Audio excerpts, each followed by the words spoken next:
Series জিতে বছর শেষ করা হলো না বাংলাদেশের, যদিও হারতেও হয়নি। সিরিজ ড্র করে বছর শেষ করল টাইগাররা। মানে ২০২৩ সালে কোনো টি-20 সিরিজ হারেনি বাংলাদেশ, জিতেছে ৩টি সিরিজ। এদিন টস হেরে যাওয়াতে ম্যাচ হারের সম্ভাবনা জেগেছিল, শেষ পর্যন্ত হয়েছে তাই। যদিও কিছু বাজে ডিসিশনের শিকার না হলে ভিন্ন কিছু হতে পারত, আর ২০ রান করলে জেতাও অসম্ভব হতো না।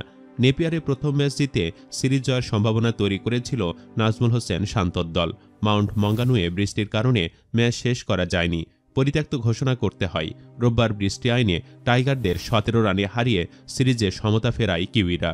রোববার তৃতীয় ম্যাচে টস হেরে ব্যাট করতে নেমে শুরু থেকেই স্লো ব্যাটিং আর উইকেট হারানোর মিছিলে বাংলাদেশের ব্যাটাররা।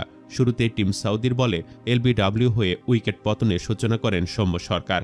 ৪ বলে ৪ রান করেন তিনি। রনি তালুকদার এলবিডব্লিউ হলেন বেন সেয়ার্সের বলে। ১০ বলে তিনি করেন ১০ রান, দুজনেই ছিলেন নট আউট। সৌম্য আম্পায়ার্স কলে আউট হন ও রনি রিভিউ না নিয়ে ধরা খান। তারপর নিয়মিত বিরতিতে উইকেট পড়ছিলই।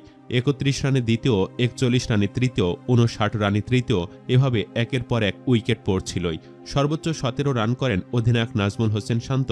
১৬ রান আসে তাওহিদ হৃদয়ের ব্যাট থেকে। আফিফ হোসেন করেন ১৪ রান, রিশাদ হোসেন ১০ রান করেন। এছাড়া লিটনের পরিবর্তে খেলা শামীম হোসেন পাটোয়ারি করেন মাত্র ৯ রান।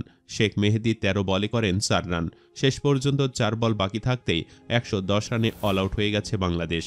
জবাবে শুরুতে তেমন সুবিধা করতে পারেনি স্বাগতিকরা। ৫০ রানের আগে হারিয়ে ফেলে ৫ উইকেট। তবে সেখান থেকে জুটি গড়ে দলকে এগিয়ে নেন অধিনায়ক স্যান্টনার ও জিমি নিশাম।